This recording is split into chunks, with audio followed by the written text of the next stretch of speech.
The Boss Husband. Credit to the author. 911 hanggang 20.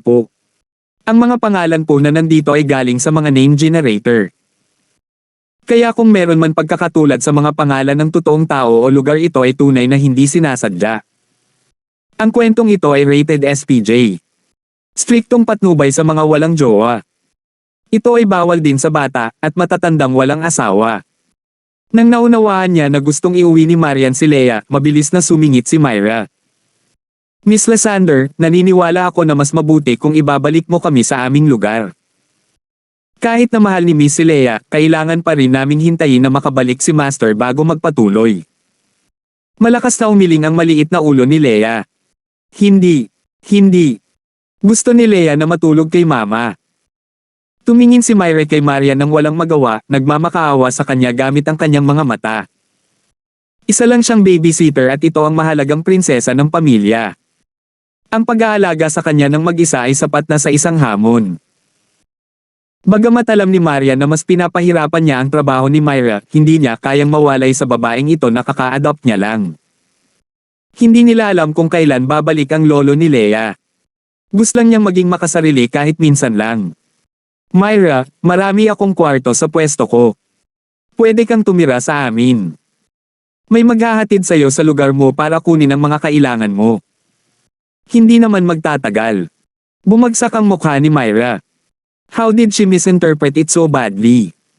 Walang plano si Maria na makinig sa mga protesta ni Myra. Ibinalik niya si Leia at inilagay sa kotse. Nakita ni Justin ang lahat.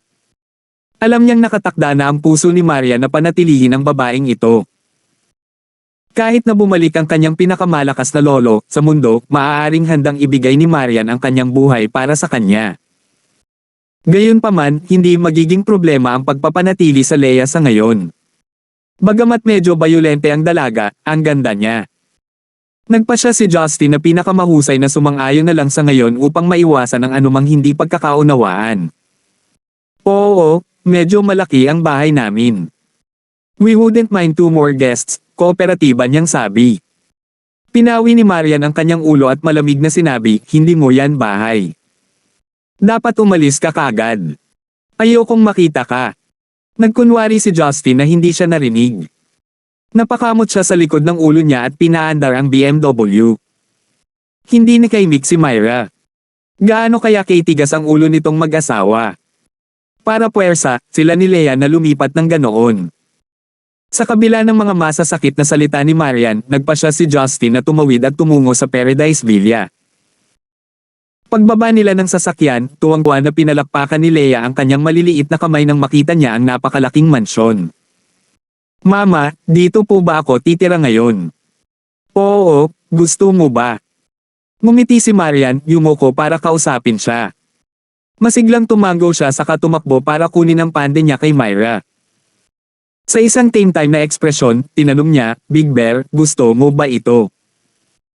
Hindi sumagot ang pande ngunit ang sagot ni Leia sa sarili, wala bang kawayan na makakain? Ang taba-taba mo na, hindi ka na dapat kumain ng marami.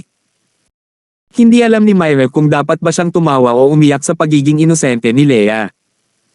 Siguradong hindi ordinaryong tao si Miss Lysander. Kung si Leia ay papasok sa pamilyang ito, mamumuhay siya ng napakamarangya at komportableng buhay. Pagkatapos ay parada ang kanyang sasakyan, ngumiti si Justin. Gabi na, magpahinga na tayo. Bakit nandito ka pa? Matalim na tanong ni Marian. Ngumiti si Justin nang nakakatakot. Marian, hindi mo naman ako pwedeng itaboy palabas ng bahay, di ba? Bastos ka. Hindi mananatili si Leia sa isang masamang tao. Nakapout na si Leia bago pa makapagsalita si Marian. Napabuntong hininga si Justin. Hoy bata, unang araw mo dito at pinagtatabuyan mo na ako. Yung tao sa bahay. Mas walang hiya ka sa akin. Inilabas ni Leia ang kanyang dila at nag-face-face. Walang kahihiyang aso ang mini kung hindi siya aalis. Galit na galit si Justin. It was very frustrating dahil bata pa lang siya at hindi siya makahinga. Pwede kang pumunta kung saan mo gusto. Ang dami mong manliligaw dyan.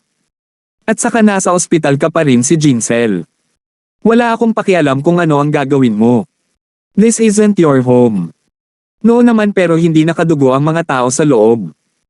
Kung tatanggi ka pa ring umalis, aalis ako kasama si Leia. Si Marian ay hindi nagpakita ng mga palatandaan ng pag-address, sadyang binanggit ang pangalan ni Jincel. Halatang galit na galit siya. Sandali siyang natigilan sa kabamantong hininga. Mayroon bang puwang para sa negosasyon? Hindi naman. Nasapo ni Justin ang kanyang noo sa pagkagalit at nagpakawala ng mapait na ngiti. Alam ko. Galit ka pa rin. Kaya kung maghintay hanggang sa mapapatawad mo ako. Pero ang nangyari sa pagitan namin ni Jincel ay isang beses lang. Maniwala ka sa akin, wala akong ideya kung bakit niya ako napagdesisyonan na kaladkarin ako sa bagay na ito ngunit lalabas ako sa ilalim ng mga bagay. Si Jincel ay hindi ordinaryong babae, delikado siya at ayaw kong makita siyang saktan ka. Ang nanakit sa akin ay hindi si Jincel. Ikaw iyon, bulalas ni Marian. Awkward siyang ngumiti sa katahimik na tumango. Then I shall leave. Babalik ako kapag kumalma ka na. Nang matapos ay bumalik agad siya sa kanyang sasakyan at pinaandar ito. Tumitig si Marian habang nawawala ang mga ilaw ng kotse sa gabi. Hindi niya inaasahan na aalis si Justin nang hindi sinusubukang ipaliwanag ang kanyang sarili. Sinabi niya sa kanya na umalis at ginawa niya. Hindi sanay si Marian dito. Nagalit siya at namiss niya ito. Grabe ang pakiramdam. Gayunpaman, ang lahat ng mga emosyong ito ay nabalot ng galit na mayroon siya sa kanya. Hindi siya makapaniwala na may relasyon siya kay Jincel sa likod niya. Pakiramdam niya ay higit siyang pinagtaksilan at mali kaysa sa naramdaman niya, sobrang sakit ng kanyang puso. Mama, huwag kang umiyak. Pinisil ni Leia ang hita ni Marian. Napagtanto ni Marian na basa ang kanyang mga mata kaya mabilis niya itong pinunasan. Nakangiti siyang tumingin sa ibaba at sinabing, hindi umiiyak si Mama. Tere na sa loob. Tahimik na nanunood si Myra nang walang salita. Nabalik lang siya sa katinoan nang makita niyang hinawakan ni Marian ang kamay ni Leia at dinala siya sa bahay. Hindi napigilan ni Myra na mapabuntong hininga sa kanyang puso. Sino ang nagsabi na ang pagiging mayaman ay nangangahulugan na ikaw ay masaya? Bawat sambahayan ay may kanya-kanyang problema. Hihintayin ko ang pagbabalik ni Master at makikinig sa kanyang mga utos, naisip ni Yaya. Maliwanag ang sala at may 3 tao na naghihintay doon. Wang Ma, Sheila, at Lucille. Ilang oras nang natapos ang konsyerto ni Lucille. Dumalo siya sa after party at umuwi na lamang upang malaman na hindi pa nakabalik sina Marian at Justin. Dahil sa kanyang paglilinang, hindi nakaramdam ng pagod si Lucille tulad ng isang regular na mang-aawit kahit na matapos kumanta ng 3 oras. Umupo siya at matiyagang naghintay sa kanilang pagbabalik. Ate, bakit ang aga mong bumalik? Sabi ng ospital matagal ka nang umalis, nag-aalalang tanong ni Lucille. Siya ay humakbang pasulong at pagkatapos ay napansin ni Maria na may hawak na isang batang babae na mukhang porselana na manika. Nakayakap din ang babae sa isang abnormal na malaking panda plushie. Pagkatapos, sumunod sa kanila ang isang 30-plus-year-old na babae sa napakasimpleng pananamit at nahihiyang ngumiti sa lahat ng tao sa bahay. Sila ay naguguluhan si Lucille. Tumakbo sina Yuna at Sheila sa pintuan, parehong natarante nang makita nila si Marian, ang bata, ngunit walang Justin. Halos himatayan sila sa gulat nang marinig ang sumunod na sinabi ng dalaga. Mama, sino po sila? Maria. Mama. Anak ni Marian. Napaatras si Yuna dahil sa gulat, ang kanyang mukha ay mabilis na namula. Miss, itong batang ito. Nagkatinginan sina Sheila at Lucille na may gulat sa kanilang mga mata. Alam ni Maria na nagkakamali si Yuna at mabilis siyang naitama. Yuna. Ano ang iniisip mo? Si Leia ay... Gustong sabihin ni Maria na si Leia ay isang batang babae na binalak niyang ampunan, ngunit itinuring siya ni Leia na parang siya ang kanyang kapanganakan na ina. Parang hindi tama na pumutok ang bula niya. So she opted for saying, umupo na tayong lahat, ipapaliwanag ko. Dahil doon, naupo ang lahat habang dinala ni Myra si Leia para mamasyal sa bahay. Labis na curious si Leia sa lahat. Pagkatapos ng 15 minuto, nakahinga ng maluwag si Yuna. Salamat sa Diyos hindi siya isang biological na anak na babae o ito ay isang kalamidad. Gayunpaman, hindi siya sigurado tungkol sa biglang gustong mag-ampon ni Marian ng isang anak na babae. Lalo na hindi isa na may kapangyarihang lampas sa imahinasyon mula sa isang background na nababalot ng misteryo. 912. Mga kondisyon para sa pagpapanatili sa kanya. Elder sister, hindi ba tatutol dito si Brother Gibson? Maingat na tanong ni Lucille. Nanlamig ang mukha ni Marian. Maglakas loob ba siya? Narinig nilang tatlo ang tungkol kina Justin at Jincel kaya alam nila kung gaano kagalit si Marian sa sandaling ito. Nagpasya silang iling ang kanilang mga ulo sa pagtutulungan. Oo, marami na siyang nagawang dapat ihingi ng tawad. For once in his life. Isa pa, hindi mo ba naisip na ang adorable lang ni Leia? I think both of you are fated to be together. I love her more than a daughter. Ang mga mata ni Marian ay napuno ng init ng isang ina. Napangiti si Yuna. Ang utu-utu mong anak. Hindi ka pa nagsilang ng sarili mong anak.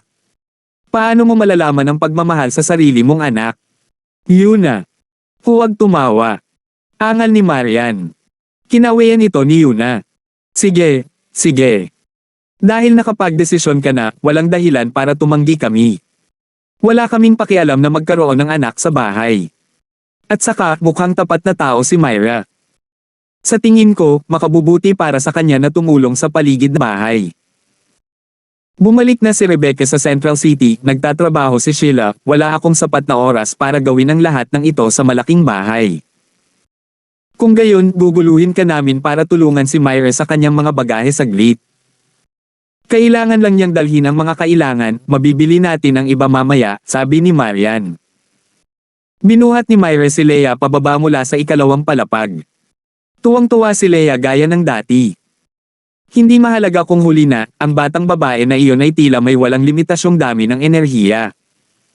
Kahit si Sheila ay humanga.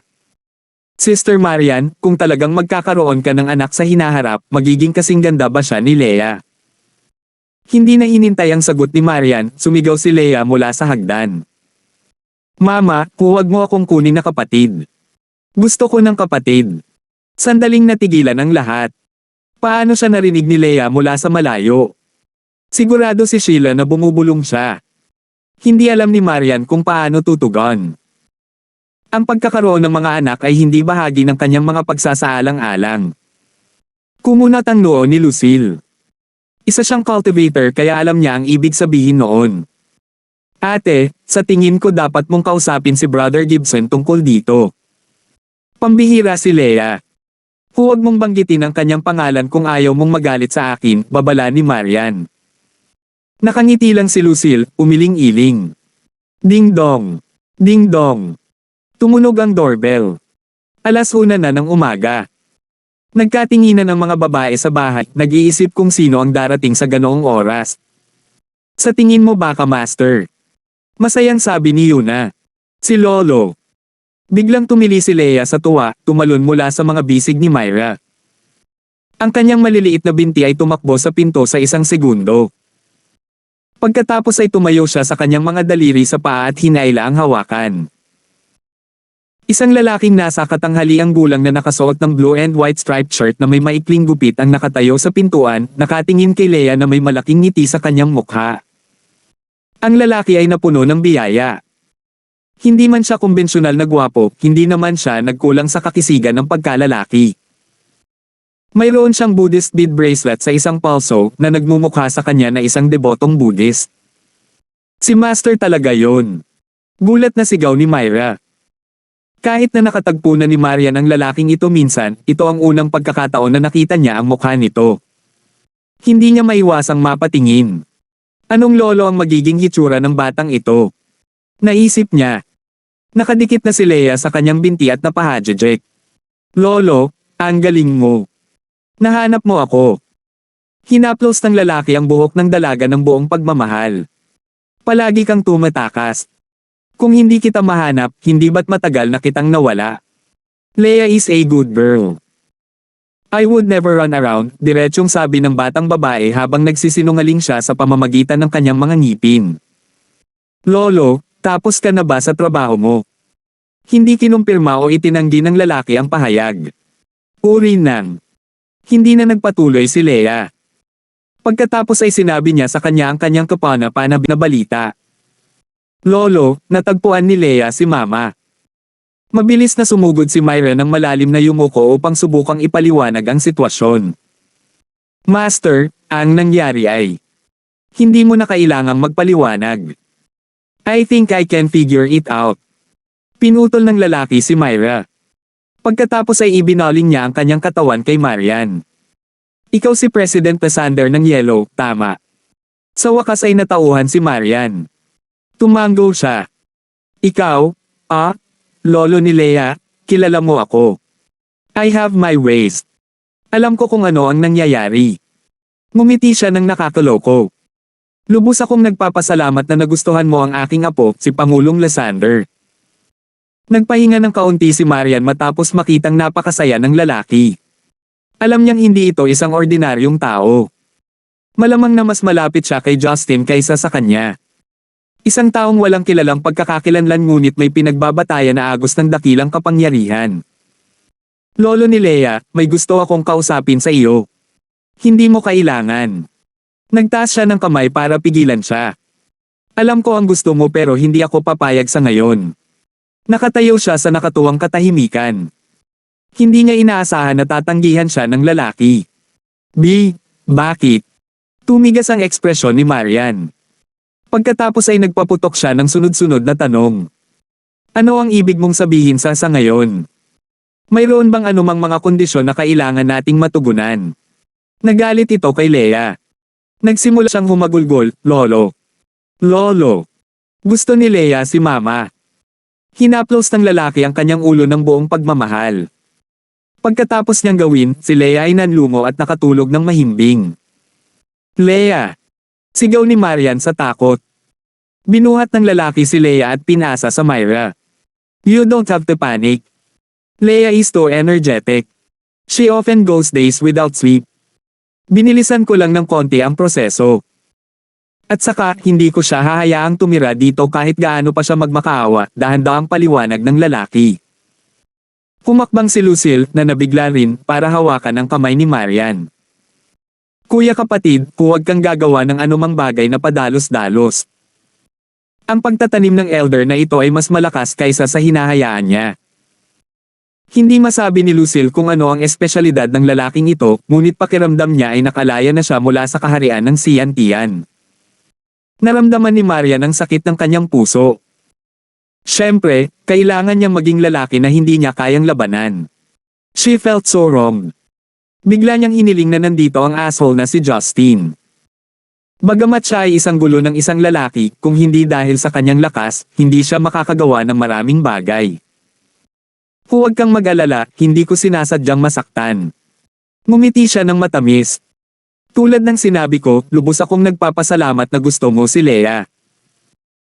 Gayunpaman, maliban kung handa kang hiwalayan ang iyong asawang si Justin at putulin ang lahat ng pakikipag-ugnayan sa kanya, hinding-hindi ko ilalagay si Leia sa iyong pangalaga at hinding-hindi siya magiging bahagi ng iyong pamilya.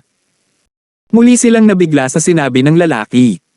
Ibig sabihin, ang problema ay si Justin mismo. Ang lalaking ito ba ay kaaway ni Justin? Kung magkaaway sila, bakit napakabait niya sa kanila? Walang indikasyon ng lalaki na gustong magpaliwanag pa. Nakangiting tinanong niya, ano sa palagay mo? Pangulong Lysander, handa ka bang hiwalayan ang iyong asawa para kay Leia? Sa pagkakaalam ko, si Justin ay hindi isang napakatapat na lalaki. Isipin ang aking alok. Pagkatapos ng ilang sandali ng katahimikan, malamig na kumislap ang mga mata ni Marian. Kahit na masama ang asawa ko, walang ibang makakatawag sa kanya ng pangalan. Walang makakapilit sa akin na iwan siya. Ako lang ang magdedesisyon. Ang kanyang malakas na tono ay nagulat kay Yuna, Sheila at Lucille. Hindi ba't minura lang siya nito kanina? Tumawa ang lalaki. President Lysander, mangyaring huwag mong intindihin ang aking mga intensyon. Hindi ako nandito para sirain ang isang kasal. Gusto ko lang ipaalam sa iyo. Napagtanto ni Maria na ang kanyang mga salita ay sumalungat sa kanyang mga aksyon noong isang segundo ang nakalipas. Bakit niya pinuprotektahan ang jerk ngayon? Hindi na niya uulitin ang pagkakamaling ito. Emosyonal na nagpatuloy ang lalaki dahil hindi ka pa handang palayain si Justin kaya hindi kita papayagang ampunan si Leia. Isang araw kung wala na talaga akong ibang pagpipilian, hahayaan kitang panatilihin siya. Sa pag-aakalang gusto mo pa rin siya. Nang matapos ay tumalikod ang lalaki at sinenyasan si Myra na umalis na kasama niya. Naiwang nagyelo si Maria na parang estatwa. Pinagmasdan niya si Leia na dahan-daang umalis sa malayo ngunit wala siyang mawa para pigilan sila ng pisikal. Malapit na siyang iuntog ang ulo niya sa pader. Nang mawala ang lalaki sa gabi kasama sina Myra at Leia, natauhan si Marian at tinapakan ang kanyang paa. Napakapait, umiyak siya, dam. Nakalimutan kong itanong kung saan sila nakatira. Paano kung magising si Leia at iyakan ako? Isang mahabang buntong hininga ang pinakawala ni Yuna. Tinapik niya ang balikat ni Marian. Miss, let it be. Leia is a very positive girl. Papayagan niya itong lumipas. Iwan muna natin ang bagay na ito. Bakit hindi hintayin na bumalik si Young Master at tanungin siya? Wala tayong magagawa. Huwag mo siyang banggitin. Kinagat ni Marian ang kanyang labi, puno ng hinanakit ang kanyang mukha. This is all because of him. Hindi sapat na asar siya sa akin, ngayon kinuha nila ang anak ko dahil sa kanya. Dapat mamatay na lang siya dyan. Hindi na niya kailangang umuwi. Nang matapos siya, tinapakan ni Marian ang kanyang paa at galit na pumasok sa bahay.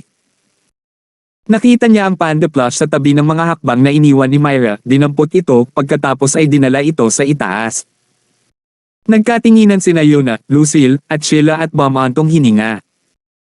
Kasabay nito, si Justin, na pinalayas ni Marian, ay pumunta sa ospital kung saan nagsimula ang lahat. Kailangang malaman ni Justin kung paano siya natagpuan ng babaeng ito at kung bakit niya ito kinaladkad. Gayunpaman, nang siya ay pumasok sa ward, si Jincel ay wala kahit saan. 9:13. Tanggapin ang pananagutan. Ilang oras pa bago sumikat ang araw sa abot tanaw. Tahimik ang koridor ng ospital at walang tao. Bagamat ang ospital ay napakalaki at may mahusay na kawani, walang sino man ang karaniwang pumasok sa bahaging ito ng ospital maliban kung kailangan nila. Si Justin ay naghahanap ng isang tao. Hindi ba nasugatan ang kanyang guya? Ang kanyang mga litid ay naligtas mula sa pinsala ngunit hindi iyon nangangahulugan na dapat siyang tumakbo sa dilim. Habang naglalakad siya sa koridor, isang malakas na kalabog ang umalangaw mula sa banyo sa VIP section. Ring ng isang pamilyar na boses ng babae. Oh, ginagamit niya ang washroom, naisip ni Justin. Parang may bumagsak sa lupa. Mabilis na sumugod si Justin sa pintuan ng banyo at binuksan ito. Anong ginagawa mo ngayong gabi na? Isang malakas na tili ang sumabad sa kanya. Huwag kang tumingin. Sinalubong si Justin ng isang pares ng malambot at payat na binti. Tumitig siya saglit bago napansin na nakahubad siya mula bewang pababa. Ang tanging nakatikip sa pangitaas na katawan ng ginang ay isang kulay cream na camisole bra. Puno ang dibdib nito at nakadisplay para sa kanya. Ang ibabang bahagi ng katawan ni Jincel ay nakahandusay sa ibabaw ng baldosa na sahig ng hindi maganda. Ang nangyari ay isang malinaw na hula. Inilagay ni Jincel ang kanyang mga kamay sa harap ng kanyang pribadong bahagi sa isang malungkot na pagtatangka na iligtas ang kanyang natitirang pagmamalaki. Sa kasamaang palad, wala itong nagawa para sa kanya dahil ang kahuberin ay walang iniwan sa imahinasyon. Ang kanyang mga suso ay pinipiga ng kanyang mga braso na bumubuhos sa kanyang masikip na kamisol. Anong demonyo? Kinagat niya ang isang ungol habang lumulunok. Hoy! Sabi ko sa iyong umiwas ka. Namula ang mukha niya sa kahihiyan. Ang naririnig na lagok ni Justin ay walang naitulong sa sitwasyon. Nag-flashback si Justin noong isang buwan na ang nakalipas sa LA, hanggang sa mismong hapon na magkasama silang nabubuhol sa kama. Nang makita ang mapatla nitong balat at matambok na laman, hindi niya maiwasang mapaalalahanan ang flexibility nito sa kama. Isang ngiti ang gumuhit sa labi ni Justin. Ano sa tingin mo ang ginagawa mo sa ganyang poster? Sinusubukan mo ba akong akitin? Hindi yon. Galit na tanggi ni Jincel. Nandito lang ako para maghilamos bago matulog. Sisigaw ako ng tulong kapag hindi ka umalis. Ikiling ni Justin ang kanyang ulo sa pagkalito. Tulong. Bakit ka sumisigaw ng tulong? Nakalimutan mo na ba na sinabi mo sa akin na managot para sa iyo? Well, kasi, nauutil na sabi ng ginang. Pakiramdam niya ay uminit ang mukha niya sa matinding titig nito sa kanya. Unti-unting dumudulas ang kanyang lakas ng loob. Marahan na ba maantong hininga si Justin? Maaaring siya ay malupit ngunit siya ay bata pa, walang karanasan na kaluluwa. Ang kanyang mga pader ay itinayo upang itago ang kanyang sakit. Noong nanligaw siya sa kanya noon, halatang planado ang lahat dahil composed siya. Ngunit nang itapon sa isang kompromiso na sitwasyon, ang kanyang tunay na kulay ay nagsimulang dumyugo mula sa loob. Kung hindi dahil kay Justin na itinuring na may kakayahan pa rin ang babae sa kabaitan, walang paraan na humihinga pa siya ngayon. Pinili niya ang landas ng pagpapatawad. Dahil doon, dahan-dahang nilapitan ni Justin si Jinsel. Hindi sinasadyang ibinalik ni Jinsel ang kanyang katawan, ngunit ang biglaang paggalaw ay humila sa kanyang nasugatang kalamnan ng guya. Ma'am! She groaned at namutla. Bagamat sinadya niya ang kanyang pag-crash, totoo pa rin ang mga pinsalang natamo niya. Huwag, lalapit. Nagsimulang mamuo ang butil ng malamig na pawis sa pagitan ng kanyang maitim na buhok. Nagpapanik siya ng husto sa puntong ito. Walang sinabi si Justin habang nakaluhod siya sa kanyang antas upang ilagay ang kanyang mga palad sa kanyang baywang upang hilahin siya pataas. Nangyari ang lahat ng napakabilis kaya hindi nakapagbigay ng tugon si Jinsel. Ang malambot niyang katawan ay nakalagay na ngayon sa balikat ni Justin. Ah! Anong ginagawa mo? Ibaba mo ako. Ngumisi siya habang umiikot-ikot ngunit sa huli ay iyon lang ang nagawa niya. Smack! Isang malakas na palo ang pinalo ni Justin sa kanyang hubad na ilalim. Hindi rin nagtagal at nagkaroon ng pink na marka ng palad sa kanyang maputlang puweten. Ikaw! How dare he sampal me? Halos namamaga na ang puwitan ko gaya ng panahong iyon sa Amerika. Ano? Dapat nagpatawag ka ng nurse. Paano kung madulash ka ulit at masugitan ang sarili mo? Saway ni Justin. Wala kang kinalaman iyan. Ibaba mo ako. Walang paraan na aminin ni Jinsel ang kanyang pagiging mahiyain. Ayaw niya na may namamahala sa kanyang paggamit ng palikuran. Nagkunwaring kamangmangan si Justin at naglakad pabalik sa kanyang silid pagkatapos kumuha ng tuwalya habang nasa daan. Mas mabuting manahimik ka. Nakahubad ka pa mula sa baywang pababa. Kung may balak kang akitin ako sa ibang bagay, hindi ako magdadalawang isip na ibuka ang iyong mga paa, natatawang sabi ni Justin. Mariing ipinikit ni Jinsel ang kanyang mga mata. Pinili niyang maging malata at manatiling tahimik. Tulad ng inaasahan niyang ilalagay siya ni Justin sa kama, natagpuan niya ang kanyang sarili na nakahiga ng paalang sa kondanggen nito. Umupo na lang ang lalaki sa gilid ng kanyang kama. Natarante si Jinsel, mabilis na pinaikit ng mahigpit ang kanyang mga binti. Yumigting ang kanyang puweten at ang gusto lang niya ay maghukay ng butas at magtago ng tuluyan. Tara, wala kang dapat ikahiya. Nakita ko na ang bawat pulgada ng katawan mo. Kinagat ni Jinsel ang kanyang mga ngipin at sumagot, nakita ko na rin ang katawan mo. Nice, we're even. Kaya lang wala akong mapapala dito. Ikaw. Si Jinsel ay labis na napuno ng galit na nagsimula na siyang mawala ng pakiramdam. Kung hindi siya natatakot na galitin si Justin, kinagat niya ang hita nito. Natagpuan ni Jinsel ang kanyang sarili na nagtatanong sa kanyang motibo. Bakit siya naging walang awa kahit na siya ay nasaktan? Dahil ba siya ay pumasok sa pagitan ng kanyang kasal at ito ang kanyang ideya ng paghihiganti? Habang palalim ng palalim ang kanyang pag-ikot, may naramdaman siyang malambot sa kanyang mga hita. Pinupunasan siya ni Justin. Hindi naman siya ganoon kamo pero simple lang ito para maabsorb ang anumang natitirang tubig sa katawan niya. Nanlaki ang mata niya sa realization. Naisip niya, totoo ba ito? Nililinis niya ba talaga ako? Pagkatapos niyang gawin ang kanyang mga binti, lumipat siya upang panasan ang pagitan ng kanyang mga daliri. Ang kanyang mga daliri sa paa ay malambot at madulas na nakakaakit sa kanya na kurutin ito ng kaunti. Napaungol siya. Ang pagpapasigla ng pagkilos ay naging sanhi ng kanyang pagpikit at pagkaligaw sa sarap. Nagulat iyon kay Justin. Hindi ko alam na sobrang sensitive pala ng mga daliri mo. Sayang naman at wala akong fetish sa paa. Iyan ay wala sa iyong alalahanin. Hingal ng ginang. Ang makita siyang nabawasan sa gulo ay nagdulot ng ngiti sa kanyang mukha. Nasaan ang panty mo? O magkomando ka? Pervert ka. Sigaw ni Jinsel. She huffed bago itinuro ang isang pinto. Nasa likod sila ng pinto. Tumanggaw si Justin, inilagay siya sa kama bago siya lumakad para kunin ang isang pares ng puting laced underwear.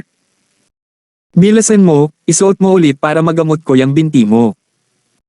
Inihagis niya ito sa kanya. Ibinaba niya ang tingin sa artikulo saglit, gumawa ng maliit na ugong bilang pagkilala. Tinakpan niya ang sarili gamit ang kanyang kumot, mabilis niyang isinuot ang kanyang panty. Gamutin mo ba talaga ako? She pouted mula sa ilalim ng takip. Oo naman. Tinakpan ni Justin ang kumot, inilagay ang kanyang binti sa kanyang hita. Ang kanyang guya ay nagkalat ng malalaking galit na pasa mula sa pagbangga ng sasakyan. Kahanga-hanga. Hindi ako makapaniwala na nasugatan ka sa pagkukunwari ng isang crush. Dapat mong pretuhin ang iyong sarili ng mas mahusay, sabi ni Justin. Hindi ito parang sarcasm o papuri. Napalingon si Jinsel. Well, hindi ito malaking bagay. Mahigit 1 dekada na akong pinahirapan ng hindi mabilang na mga lason sa aking katawan. Napabuntong hininga si Justin, dahan-dahang ipinatong ang kanyang palad sa kanyang pasa. Ang Endless Resolve Restoration Scripture ay na-convert sa Heaven and Earth Restoration Energy, na nagbigay daan sa pinalakas na pagpapagaling. Ang pinsala sa kalamnan at balat na natamo ni Jinsel ay malamang na mangangailangan ng kalahating buwan upang mabawi, ngunit ang enerhiya ay mabilis na naayos sa kanya. Nagulat si Jinsel nang makitang nawala ang kanyang mga pasa at sugat sa loob ng ilang minuto. Nanlaki ang mga mata niya sa pagtataka at sinimulan niya itong titigan. Sa kabuuan, ito ay lubhang kaibig-ibig. Binitiwan ni Justin ang kanyang binti mula sa kanyang kondongen pagkatapos niyang matapos. Heto, iparamdam mo at sabihin mo sa akin kung may mali dito. Si Jinsel ay masunaring tumayo sa kutsan at gumawa ng ilang maingat na hakbang bago tumanggaw sa kanya. Oo, maganda ito bilang bago. Anong pamamaraan ng paglilinang ang ginagawa mo? Bakit wala akong narinig na anumang kasanayan na may ganoong kapangyarihan, komento ni Jinsel. Nagawa mo pang sugpuin ang aking 9-in meridian. Hindi makatuwirang hindi mapansin ang napakagandang pamamaraan ng paglilinang, maliban na lamang kung ikaw ay isang inapo ng ilang sinaunang immortal. Nagulat si Justin sa sinabi nito. Hindi niya inaasahan na malalaman niya ang tungkol sa mga sinaunang immortal. Nalaman lamang niya ang kanilang presensya sa kanyang kamakailang paglalakbay sa Dawson Sect. Imposible iyan. Ungol ni Jinsel sa volume na naririnig lang niya sa sarili niya. Kung tunay kang ang inapo nila, hindi ka sana nagpakasal sa isang regular na tao o nakakuha ng trabaho. Kumunat ang noo ni Justin.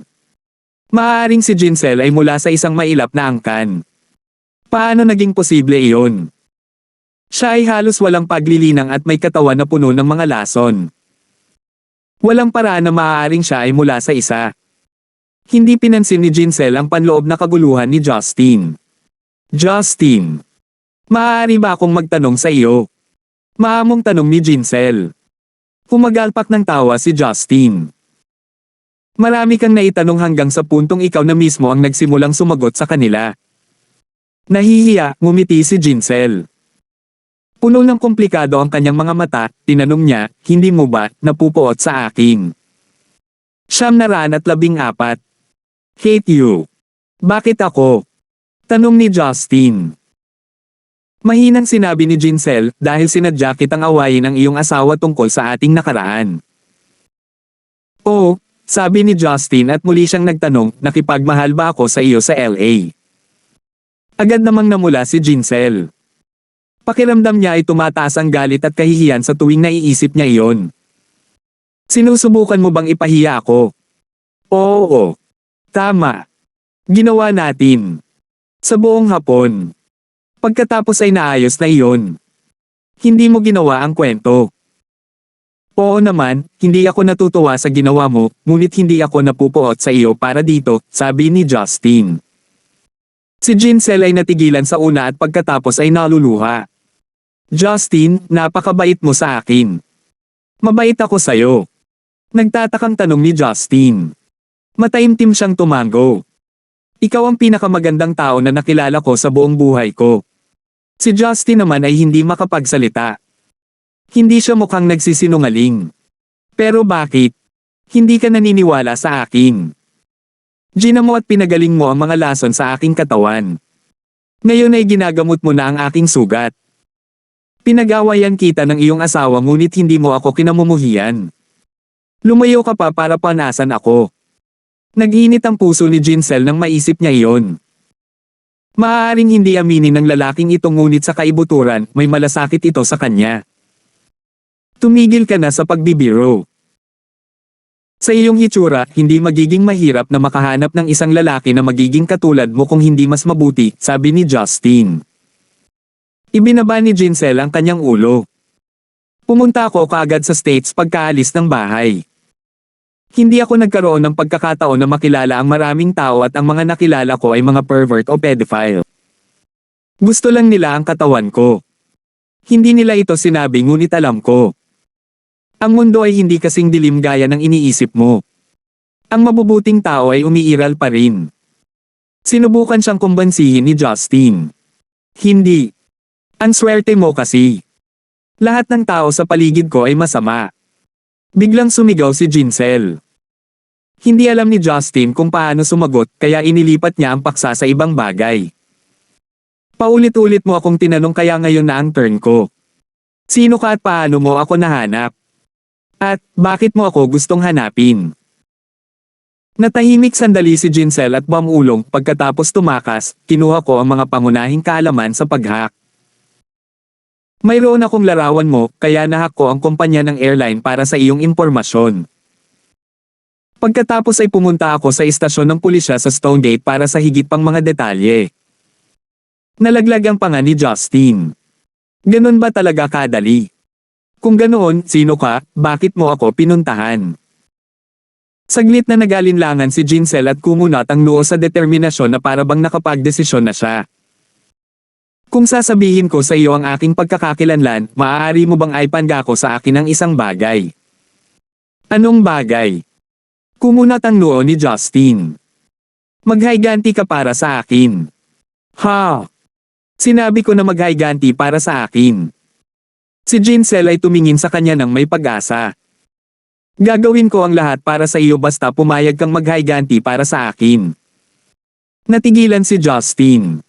Anong pinag-uusapan niyo? Kailangan mo munang pumayag, saka ko lang sasabihin sa iyo kung saan ako galing, matigas na sabi ni Jinsel. Tumawa si Justin.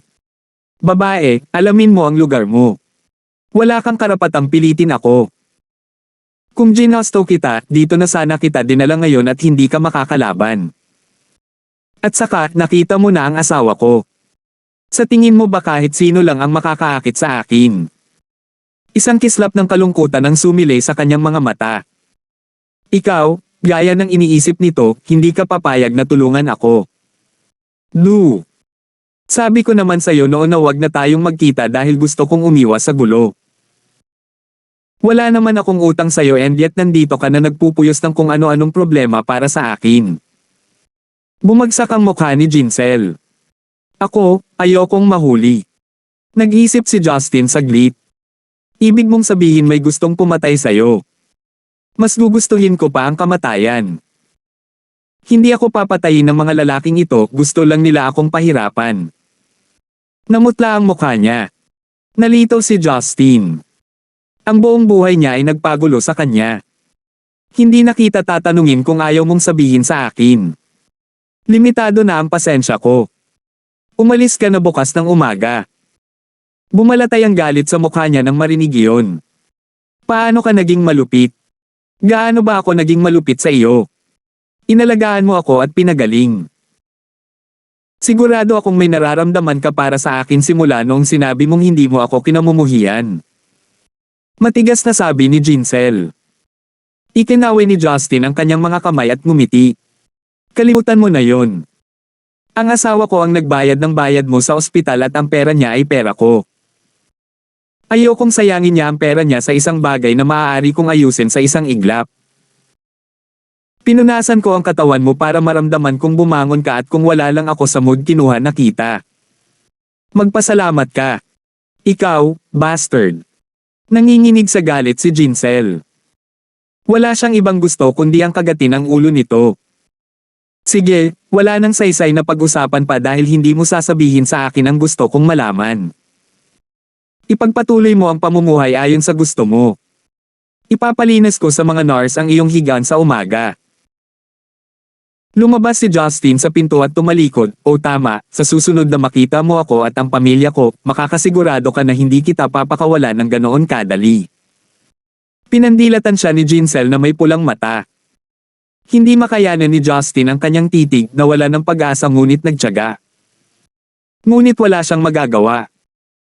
Siya ay isang tao lamang kahit na mas malakas kaysa sa iyong karaniwang tao. Sa totoo lang, naisip ni Justin na sapat na ang ginawa niya para kay Jinsel. Bakit siya pumayag sa isang bagay na hindi niya alam na totoo? Paano kung hilingin niya sa kanya na gumawa ng isang bagay na magpapakamatay sa kanyang sarili?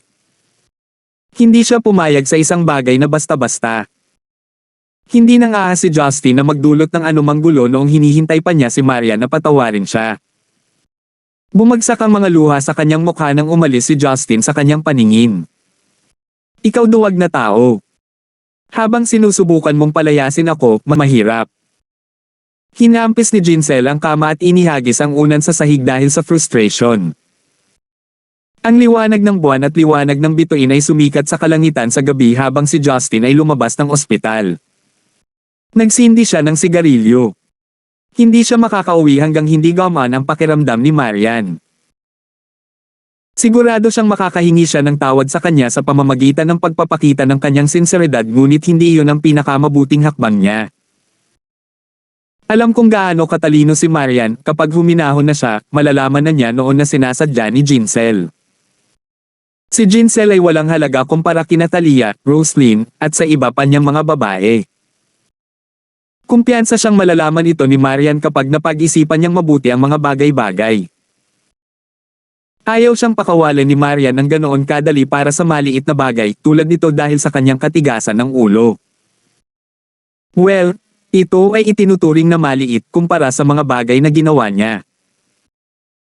Ang tanging magagawa na lang niya ngayon ay iwasan siya at magkunwaring natatakot na ipadama sa kanya na higit siyang nakahihigit sa sitwasyong ito.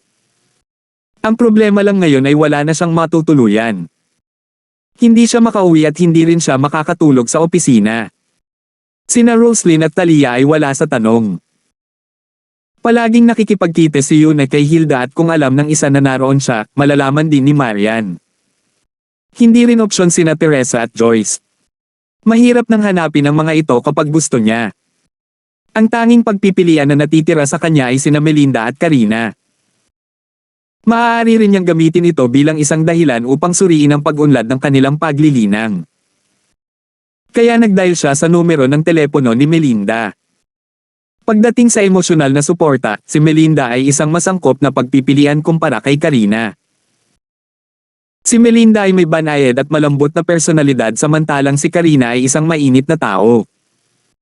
Kinailangan ng 8 ring para kunin ni Melinda ang telepono. Naririnig niya ang malalakas na ingay sa pamamagitan ng telepono. Hello, medyo mahina ngunit malumanay ang boses ni Melinda. Kumunat ang noo ni Justin. Melinda mahal, nasaan ka? Lasing ka ba? Humihingal si Melinda. Nasa karaoke ako kasama ang mga schoolmates ko. Pumunta kami dito pagkatapos ng concert. Hobby. Halika at sunduin mo ako. Lasing ako. Bakit ka pa umiinom ng ganitong oras? Hindi nakaimik si Justin.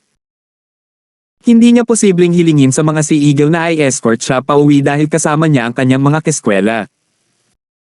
Nagmaneho si Justin patungo sa lugar ng karaoke kung saan naroon si Melinda pagkatapos kumpirmahin ang lokasyon. Samantala, sa itaas na bahagi ng planeta, iba ang nangyayari.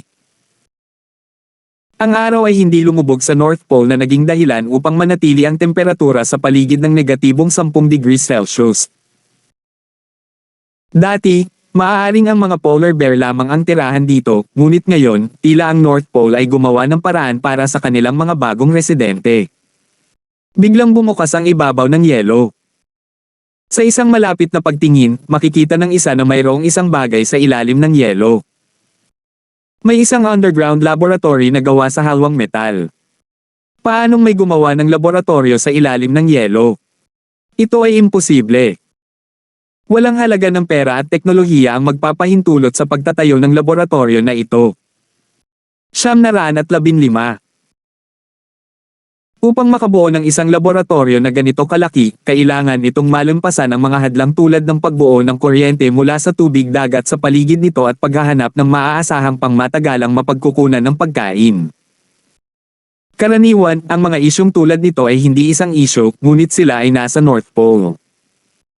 Ang mga problemang ito, gayunpaman, ay walang pakialam kay Braden. Tumalon siya sa yelo mula sa laboratorio, nakasuot ng maruming puting damit.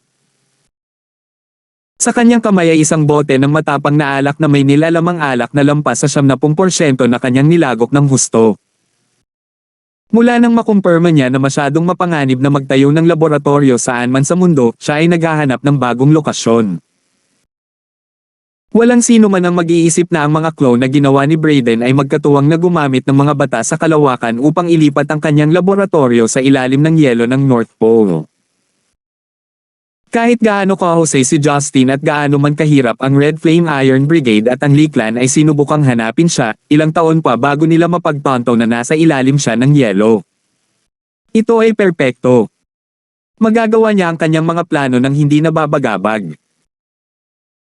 Nararamdaman ni Braden ang kanyang sarili na mas nasa sabik habang ang kanyang mga eksperimento upang talunin si Justin ay nagsimulang magbunga ng mga positibong resulta. Kapag nangyari iyon, mapapabagsak niya pareho si Hongmeng at ang 12 Olympians. Malapit nang magpasakop sa kanya ang pangarap niyang babae. Si Braden ay nauutol pa sa alak pero natense siya bigla nang may maramdaman siyang nasa likod niya. Dahan-dahan siyang lumingon at tumingin sa taong nasa likuran niya nang hindi niya namamalayan. Ito ay isang ginang na nakasuot ng itim na silk na damit na yamakap sa kanyang katawan at ipinagmamalaki ang kanyang mga kurba. Siya ay nagmukhang isang namumulaklak na itim na lotus na naiiba sa nyebe sa paligid niya. Sumasayaw ang kanyang buhok sa kahabaan ng hangin at ang kanyang flawless na mukha ay tila halos naaninag sa ilalim ng sikat ng araw. Nakahinga siya. Ikaw, nandito ka, nanginginig ang labi ni Braden sa pananabik. Alam ko. Alam kong hindi mo ako isusuko. May pakialam ka sa akin. Walang ekspresyon ang mukha niya. Ni hindi niya nilingan si Braden. Tumingin siya sa kanya at sinabi ko sa iyo na huwag kang padalos-dalos. Ano ang pakiramdam na bugbugin ni Justin? Nakakainis, di ba? Namutla si Braden. Ayos lang. Kapag tapos na ako sa pagbabago, patay na siya sa susunod na magkita tayo. Bamantong hininga ang ginang ngunit ang kanyang pagngisi ay naging dahilan ng pagtibok ng puso ni Braden. Mas mahina ka kaysa sa kanya. Nahikayat nakita na makita ang pagkakamali ng iyong mga paraan ngunit matigas ang ulo mo. Hindi. Mas magaling ako sa kanya. Ngayong alam ko na kung anong level na siya, siguradong mapapatay ko siya sa susunod. Sigaw ni Braden. Ngumuso siya at sinabing, hindi na kita pipigilan kung pipilitin mo pa ring mamatay. Natupad mo na ang iyong layunin para sa akin. Pumunta ako rito upang babalaan ka na ang natitira mong pagkadyos ay nauubos na. Ang iyong paipong plano ay nasayang ang malaking bahagi ng kabanalan na pinaghirapan kong maipon. Kung patuloy mong ilalantad kay Justin ang mga reincarnated na Diyos at hahayaan siyang patayin sila, tatapusin kita bago niya gawin. Isang pahiwatig ng puot ang sumili sa mga mata ni Braden. Ang dami kong nagawa para sa'yo, paano mo nagawa sa akin to? Wala ba akong halaga sa'yo? Ang kanyang tingin ay malamig at walang pakialam. Ano sa tingin mo? Hindi sumagot si Braden ngunit ang kanyang tingin ang nagsabi ng lahat. Napuno ito ng puot at kamandag. Bakit mo hinahayaan pa rin ang iyong mga Diyos na manatili sa akin kung wala kang tiwala sa akin? Walang pag-aalinlangan na sinabi ng ginang, naghihintay ako ng tamang panahon. Huwag kang malito. Nakatakas ka dahil sa mga Diyos na iyon. Hindi mo inilipat ang lab dito ng mag-isa. Huwag kang magkamali. Kaya kung tapusin ang nasimulan ko ng mag-isa. Wala kang iba kundi isang trabahador sa akin. Hinigpitin ni Brayden ang kanyang kamao, dahilan para manginig ang bote sa ilalim ng kanyang pagkakahawak. Hindi mo pa rin naaalis ang Heaven and Earth Restoration Energy na itinurok ni Justin sa iyong katawan. Naiisip ko lang ang paghihirap na dulot nito, patuloy niya. Mabilis na nagsalita si Brayden, tiyak na maaalis ko ito sa loob ng 1 linggo. Pagkasabi niyon, napaungol siya at mula ang mukha niya. Pagkatapos ay ibinaling niya ang kanyang ulo sa gilid at nagsimulang umubo ng mga kumpol ng dugo. Napangisi ang ginang. Sa palagay ko dapat kitang tulungan kung gaano kakahirap nagtrabaho. Pagkasabi nito, matikas niyang iwinagayway ang kanyang mga braso. Si Brayden ay nanginginig ng husto sa ilalim ng laboratory coat. Isang malakas na bug zone ng enerhiya ang sumabog sa tabi niya at nagpasabog ng isang butas sa yelo. Si Brayden ay umubo ng mas maraming dugo ngunit ang kanyang mukha ay hindi na may sakit. Ngumuso ang ginang. Okay, tinanggal ko na ang lahat ng Heaven and Earth Restoration Energy sa iyong katawan. Alam kong plano mong gamitin ang Godstone para talunin si Justin. Gawin mo ang gusto mo dahil ito ay tiyak na mangyayari. Nag-alab ang mga mata ni Brayden sa pagsinta. Kung sasabihin mong nakatakda na ang hinaharap, ano ang mangyayari kung manalo ako? Imposible iyon, simpleng sabi niya. Nakatakda na ang hinaharap at hindi ako papayag na magbago ito. Pagkasabi nito ay bigla siyang nawala sa paningin niya. Huminga ng malalim si Brayden upang malanghap ang panandaliang bango ng kanyang katawan. Ang kinabukasan. Hindi mo pa ba ito binago sa sandaling humarap ka sa akin? Samantala, sa hindi kalayuan sa North Pole, isang lalaki ang lumitaw sa ibabaw ng isang piraso ng yelo na lumulutang. Guwapo siya pero mapatla. Inaayos ang kanyang kwelyo, tila wala siyang magawa. Nahuli mo pa rin ako kahit gaano pa ako kaingat na nagtago. Sok! Ilang libong taon na ang nakalipas at hindi ko na kinailangan pang mag-reincarnate. Pero kahit papaano, hindi ko pa rin maisara ang pagitan natin. Napabuntong hininga ang lalaki. Ang ginang na nakaitim na damit ay lumapag sa kanyang harapan at mapaglarong tumingin sa kanya. Hermes, matalino ka kaya hindi mo ako dapat tiktikan. Isa kang prinsipe ng vampira. Kumilos ka, sabi niya sa malamig na boses. Ang lalaking nakasot ay ang pinuno ng angkan ng Tarmania, si Raphael, na kilala rin bilang Diyos ng Pastol, si Hermes. Aking mahal na Athena, nakikita kong malamig ka pa rin gaya ng dati. Ngunit napakaganda mo pa rin kaya kakaunti lang ang makakalaban. Malulungkot ako kung hindi mo tatanggapin ang aking pagbisita. Maaaring hindi ako nakatulong ng malaki sa muling pagkabuhay ng mga Diyos ngunit pinapahalagahan ko pa rin ito. Isang magalang na ngiti ang pinakawala ni Raphael. Athena. Bulong niya sa sarili niyang pangalan. Hindi ko narinig ang pangalang ito sa loob ng mahigit 500 taon. Mukhang malalim ang iniisip ni Athena. Ang mga mata ni Raphael ay kumikinang sa tuwa na para bang nakakita siya ng pagkakataon. Lumitaw si Caduceus sa kanyang kamay. Ito ay isang gintong tungkod na pinagkabit ng 2 serpiente at dinaig ng mga pakpak. Sa sandaling ito, nagsimulang kumislap ang mga mata ng mga serpiente. Hindi nagtagal, nagdilim ang langit. Sa paligid niya, nagsimulang matuno ang yelo. Malunod na sana siya sa bangin ngunit nakatakas ito bago siya nakarating sa ilalim. Nakatitig siya sa mga mata ni Raphael. Gaano kalokohan. At sa mga salitang iyon, ang madilim na espasyo ay bumagsak sa sarili nito. Napabuga si Raphael at natapon ng 20 metro mula sa kanya. Inilayo na rin niya ang kanyang Caduceus bago niya ito nakita. Hermes, huwag mong subukang linlangin ako. Isang panaginip. Gagana lang yan sa mga bata. Baka matalo mo sina Apollo at Poseidon gamit ang iyong mga batas sa kalawakan, na walang humpay na nagsasanay sa loob ng ilang libong taon nang hindi nagre-reincarnate. Ngunit hindi mo dapat subukang hamanin ang isang tao na hinding-hindi mo makakasama, sabi ni Athena nang may paghamak. Ang nasa pagitan natin ay hindi isang agwat. Ito ay isang paglihis na hindi kayang lampasan ng pagsusumikap. Ibinaba ni Raphael ang kanyang ulo, ang kanyang mga mata ay namumula sa galit habang inilalabas ang kanyang mga pangil. Ngunit si Athena ay hindi nagpaplanong maglaro. Babalik ako ngayon. Wala akong pakialam kung ano ang gusto mong gawin ngunit mas mabuting mag-ingat ka. Hindi dapat mabaigo ang aking plano. Kapag nalaman kong ginulo mo ito, ang iyong kabanalan ay wala na. Pagkasabi nito, nawala si Athena sa Arctic Ocean. 9:16. 2:00 na ng umaga nang dumating si Justin sa nightclub, ngunit ito ay abala pa rin sa enerhiya. Naririnig niya ang mga taong kumakanta ng kanilang puso habang naglalakad siya sa mga silid. Pero habang nakikinig siya, parang nagsisigawan sila at naglalabas ng mga frustrations mula sa trabaho na may katuturan dahil sa nakababahalang mga kondisyon sa mundo ng kumpanya. Marahil siya lang ang taong nag-iisip na ang trabaho ay masaya kahit na bahagya siyang nagpakita dito. Nang marating niya ang silid kung saan naroon si Melinda, itinulak niya ito at sinalubong siya ng ulap ng usok ng sigarilyo at alak. Kumunat ang noo ni Justin. Mas malala pa ito kaysa sa mga ilegal na bar na madalas niyang puntahan sa Europa noon. Nagpe-play ang TV ng music video sa isang gilid ng kwarto at isang wine red sofa sa tapat nito.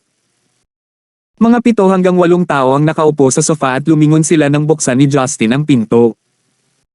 Nakita ni Justin si Melinda sa sandaling pumasok siya sa silid. Siya ay nasa gitna ng 2 babae, ang kanyang kaibigan sa universidad na si Jaylene Lane, at isang estranghero. Nakasuot pa rin si Melinda ng damit na isinuot niya sa konsyerto, isang kulay abo na asul na one-shoulder na damit na nagpapakita ng kanyang kurba. Nakasuot siya ng platinum na kwintas sa paligid ng kanyang payat na leeg na nakaimbed ng mga nakasisilaw na diamante. Mukha siyang lasing nang mag-usap sila sa telepono ngunit ngayong nakita siya ni Justin, hindi siya mukhang lasing. Pilyong ngumiti si Melinda nang makita siya. Mahal, sa wakas nandito ka na. Pinunasan ni Justin ang kanyang noo at magalang na binati ang kanyang mga keskwela bago bumaling kay Melinda. Di ba sabi mo lasing ka? Naging matino ako bago ka dumating. Kinindatan siya nito. Wala na siyang ibang magawa. Halatang isang pagsubok para sa kanya upang makita kung siya ay nagmamalasakit sa kanya. Tapos balik na tayo. Tumanggaw si Melinda at ibinaba ang kanyang baso. Maghintay. Pagkasabi noon ay inilahad niya ang kanyang mga kamay patungo sa kanyang mga keskwela. Magbayad ka. Ang natitirang mga nakatira sa silid ay naglabas ng isang stack ng pera mula sa kanilang mga wallet nang hindi sinasadya at ipinasa ito sa kanya. Natigilan si Justin. Ano ang nangyayari? Mga bayarin sa proteksyon. Pinagtibay ba niya ang ilan sa mga turo ni Oliver Brown? Jaylene, how could you lie to US? Super ganda ng boyfriend ni Melinda. Pagmamaktol ng isa sa mga keskwela. Napatingin si Jaylene Lane kay Justin sa kahihiyan at bumulong ito sa sarili, napakabangis niya noong huling pagkikita namin. Ang iba ay nagbulang-bulungan din na nagpapahayag ng kanilang kawalang kasiyahan kay Jaylene Lane. Ipinagmamalaki ni Melinda ang pera at inilagay ito sa kanyang pitaka bago tumalon sa tabi ni Justin. Tuwang-tuwa siyang yamakap sa kanya. Hubby, maghapunan tayo. Nanalo lang ako ng maraming pera. Bahagyang kumunat ang noo ni Justin. Wala siyang sinabi at dahan-dahang tumango. Nagpaalam si Justin sa kanyang mga kaibigan bago umalis kasama si Melinda.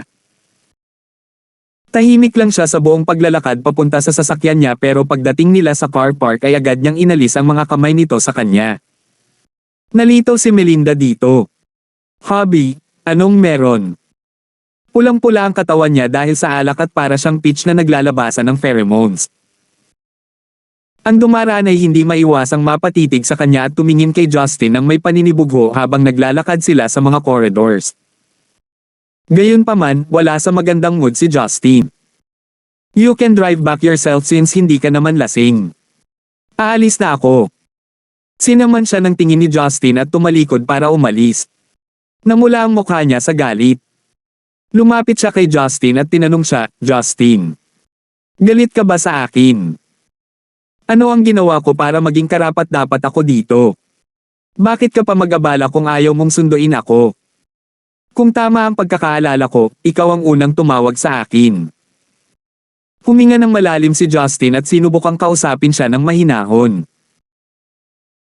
Kung ang isang lalaki ay sumugod upang kunin ang isang babae na labis niyang pinapahalagahan, ngunit nalaman niyang nagsinungaling ito para makuha ang atensyon nito, ano sa palagay mo ang mararamdaman niya mula rito? Ngunit hindi iyon ang pinakamasamang bahagi. Nakipagpustahan ka sa iyong mga kaibigan upang makita kung magagalit ako sa pagsisinungaling. Ano ang inaasahan mong mararamdaman ko? Si Melinda ay tumingin sa kanya na tulala, hindi makapagbitaw ng kahit isang salita. Lumalim ang boses ni Justin. I could understand if you want me to pick you at midnight from a gathering after drinking heavy. I could understand you getting drunk. I could understand if you want to test me. But, how could you use my feelings as a bet? Ano ako? Isang clown para panoorin niyo? O isang masunuring aso na maglalaro sa iyo? Sumili ang panghihinayang sa mga mata niya at napayuko siya sa guilt. Bamantong hininga si Justin at naglakad patungo sa kanyang sasakyan. Natigilan si Melinda ngunit mabilis itong tumakbo sa likuran niya at niyakap ang bewang nito mula sa likuran. Hubby, huwag kang magalit. Alam kong kasalanan ko ito. Ay, hindi ko na uulitin. Natahimik si Justin. Nagsimulang mag-alala si Melinda. Sabi nila nagsisinungaling ako tungkol sa pagkakaroon ng boyfriend since hindi ka naman nila nakita noon. Hindi ako natuwa sa narinig ko, plus lasing ako kaya nakipagpustahan kami. Isang padalos-dalos na desisyon. Alam mo namang wala pa akong nililigawan dati kaya inaamin kong hindi pa rin ako pamilyar sa ilang mga bagay. Napabuntong hininga si Justin at hinaila ang kanyang mga braso. Lumingon siya para harapin siya. Gabi na talaga, bumalik ka na. Wala ako sa good mood ngayon pero bukas okay na ako. Ayoko. Namumula ang mga mata niya at galit na sinabi, bakit kailangan mong gawin sa akin to? Humingi na ako ng tawad sa'yo. Hindi ako nalilibre ng pagiging babae ko para magkamali. Hindi ako santo. Bakit ba ang piken mo? Dahil lang nasaktan ko ang pride mo. Sa pagkakataong ito ay si Justin naman ang malito. Hindi niya alam kung saan ito nanggagaling. Alam ko kung bakit, sigaw niya. Isa lang naman kasi akong hindi importanteng manliligaw diba? Bawal akong magalit sa'yo. Kaya nga hindi mo ako mapapatawad diba? I bet never kang naging mahigpit kay President Lysander gaya ng ginagawa mo sa akin ngayon. Ang ulo ni Justin ay tumatama sa bawat salita. Hindi ako mahigpit sa iyo, plus. Ikaw. Natamba siya ng walang imek. Sa tuwing magagalit siya, magagalit ka rin. Pero palagi mo siyang sinusubukang pasayahin. May tiwala ka ba sa pagsasabi na hindi kanya sinasaktan? Paano ang insidenteng iyon sa Hong Kong, ang may Changlin Media at ang ninakaw na confidential na dokumento? Hindi ba niya niloko ang lahat? Nag-aalala ka sa kanya ngunit hindi niya sinabi sa iyo ang isang bagay. Siya ang iyong asawa at ang kanyang ginawa ay higit na masama. Hindi nakaimik si Justin. Hindi niya napagtanto na ito ay isang problema hanggang sa ipinaalala ito sa kanya ni Melinda. Hindi niya maiwasang makaramdam ng gulo. 917. Nagkamali ba talaga siya? Nabulag ba siya sa kanyang pride? Ang inaasahan lang niya ay maging patas at maging patas sa lahat ng kanyang mga babae ngunit tila niloloko lang niya ang kanyang sarili. Sinimulan ni Melinda na ilabas ang kanyang pagkabigo. Naranasan mo na bang bigyan siya ng malamig na balikat? Nagsinungaling siya sa iyo, malamig ang pakikitungo sa iyo, manipulahin ka, at hindi kailanman gumagawa ng anuman para sa iyo. Ngunit gayon pa man, nagagalit ka ba? Hindi. Pero sumama ako at sinaktan ang iyong pride ng bahagya at nakuha ko ang lahat ng kalokohan na ito. Dahil ba manliligaw lang ako? 2:00 na ng madaling araw at pinapabalik mo ako ng ganito. Paano mo ako tretuhin? Paulit-ulit na hinampes ni Linda ang dibdib ni Justin gamit ang kanyang handbag. Nadurog ang puso ni Justin nang makita ang kanyang mga luha. Hinawakan niya ang mga braso nito at sinimulang sisihin ang sarili. Melinda, huwag mong gawin ito. Hindi ito ang iniisip mo. Sinubukan ni Melinda na kumawala sa pagkakahawak niya ngunit hindi siya makalabas kahit anong pilit niya. Bitawan mo ako. Ako mismo ang nagmamaneho pa uwi. Hindi ka makakauwi sa ganitong estado, matigas na sabi ni Justin. Napaungol si Melinda. Why should you care? I'm just an unimportant lover to you. I finally realized the position I have in your heart. Doon, kayo lang ng asawa mo. Ang ibang babae ay mga laruan lang na bawal magalit sa'yo. You never treated US as your equal and you're only using US to fulfill your possessive desires. Hindi ako. Bakit ka nag-overthink dito? Medyo natarante si Justin. Bagay ay spiral ang paraan out of proportion. Ikaw. Sa wakas ay nagawang hilahin ni Melinda ang kanyang mga braso. Pinunasan niya ang kanyang luha. Namamaos na ang boses niya sa lahat ng sigawan. Layuan kita at ang pinakamamahal mong puso. Ayokong masaktan ang pride mo. Mas lalo ko lang sisisihin ang sarili ko kung hindi mo ako gustong patawarin. Wala akong pakialam kung hindi mo na ako manliligaw. At least hindi ko na kailangan pang tumangala sa iyo. Humanap ka ng iba para matugunan ang iyong kagustuhan, tapos na ako. Tumakbo siya papunta sa kanyang sasakyan matapos ihulog ang bomba. Hindi siya kayang bitawan ni Justin ng ganoon lang. Gusto niyang sampilan ang sarili dahil sa pagkakamaling ito. Para siyang nagpasabog ng bomba. Mayroon na siyang Maria na aalagaan.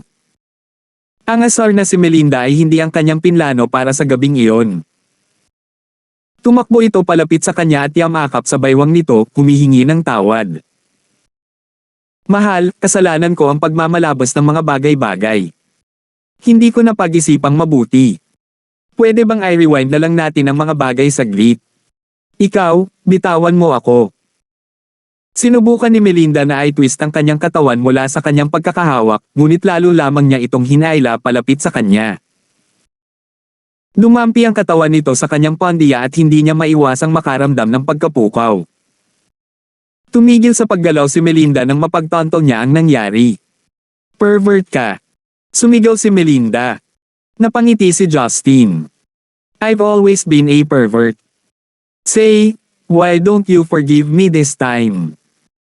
I promise to watch my tone and never throw a tantrum in front of you again. Baka ordinaryong babae ka lang pero isa lang din akong ordinaryong lalaki na may mga kakayahan. Nagkakamali rin ako gaya ng iba, pero at least magagamit natin to para gumaling, di ba? Hindi ako naniniwala sa'yo. Maganda lang ang sinasabi mo para manligaw sa akin. Hindi ko makakalimutan ang pakikitungo mo sa akin kanina. Napaungol si Melinda. Napangiti si Justin na kinakabahan. Kung ganoon, ano ang dapat kong gawin para mapatawad mo ako? Hindi kita mapapatawad. Talaga. Kasing totoo ng araw na sumisikat sa silangan. Ngayon iiwan mo ako ng walang pagpipilian. Ang mga mata ni Justin ay puno ng determinasyon. Napagtanto ni Melinda na may mangyayari ngunit bago niya magawa ang anuman, inalis siya ni Justin sa kanyang mga paa. Napabuntong hininga siya at sa oras na napagtanto niya ang nangyari, nakahiga na siya sa ibabaw ng mga balikat ni Justin. Ano? Anong ginagawa mo? Ibaba mo ako. Bulalas ni Melinda.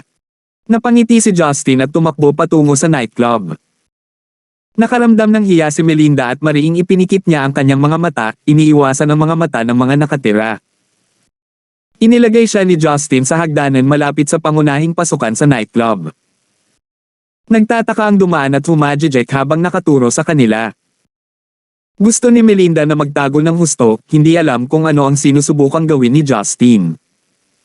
Napaatras si Justin ng ilang hakbang at lumuhad sa harap niya. Tinitigan siya ni Melinda nang hindi makapaniwala, puno ng pagkabigla at pagkalito ang kanyang mga mata. Tumahimik din ang mga dumadaan, napansin nilang seryoso sila. Sinabi sa kanya ni Justin na may tame time ng ngiti, mahal na Melinda, pasensya na. Kasalanan ko ito. Mangyaring tanggapin ang aking taos-pusong paghingi ng tawad. Kung hindi mo pa rin ako patatawarin pagkatapos ay kailangan kong lumuhod. Tumingin sa kanya si Melinda na may walang laman na ekspresyon sa kanyang mukha. Hindi niya inaasahan na luluhod siya sa lupa para sa kanya. Bagamat nakaisang tuhod lang siya, imposibleng ibaba pa ng lalaki ang pride niya para sa isang babae. Ito ay hindi kahit para sa isang panukala, ito ay para sa isang paghingi ng tawad. Medyo nadismaya si Justin nang nanatiling tahimik si Melinda. Siguradong nasaktan siya ng husto. Well, ang mga damdamin ay maaaring naipon sa paglipas ng panahon at pinananatiling nakabote sa loob niya hanggang sa hindi na niya ito makayanan. Kinagat ni Justin ang kanyang mga ngipin at sinabing, hindi pa ako lumuhod para sa sinuman ngunit sa palagay ko ay hindi nakakahiyang gawin ito para sa aking kasintahan. Hayaan mong patunayan ko ang aking lubos na sinseridad para sa iyo. Sa wakas ay napatigil si Melinda nang tuluyan ng lumuhod si Justin. Hindi. Dali-dali siyang hinayla ni Melinda at kinawayan, bakit mo ginawa ang nakakahiyang kilos na ganito? Pinagmamasdan tayo ng mga tao, bakit ka lumuhod sa harapan ko? Kung hindi lang nila alam ay iisipin nilang binubuli kita. Mainit na ngumiti sa kanila ang dumaraan, pinalakpakan pa nga ng ilan si Justin. Ngumiti si Justin nang may pagmamalaki. Ibig sabihin ba nito pinapatawad mo na ako? Paanong hindi kita mapapatawad pagkatapos nito? Inilibot ni Melinda ang kanyang mga mata, ngunit ang kanyang boses ay nababalutan ng pulot. Wala nang mas masarap kaysa sa pagtanggap ng pagmamahal mula sa isang manliligaw. Hinawakan ni Justin ang kanyang kamay at sinabing, tara na. Sa totoo lang, medyo nahihiya ako. Humajejek si Melinda at tumango bago tumakbo sa kotse kasama si Justin. Pagkapasok nila sa kotse, pinaandar ni Justin ang sasakyan at agad na umalis sa parking lot. Tungkol naman sa kotse ni Melinda, ang Green Dragon Society ang bahala dito. Maaaring hindi sanay si Melinda na maglabas ng mga bodyguard, ngunit ang pag-utos sa kanila ay isang bagay na nakasanayan na niya.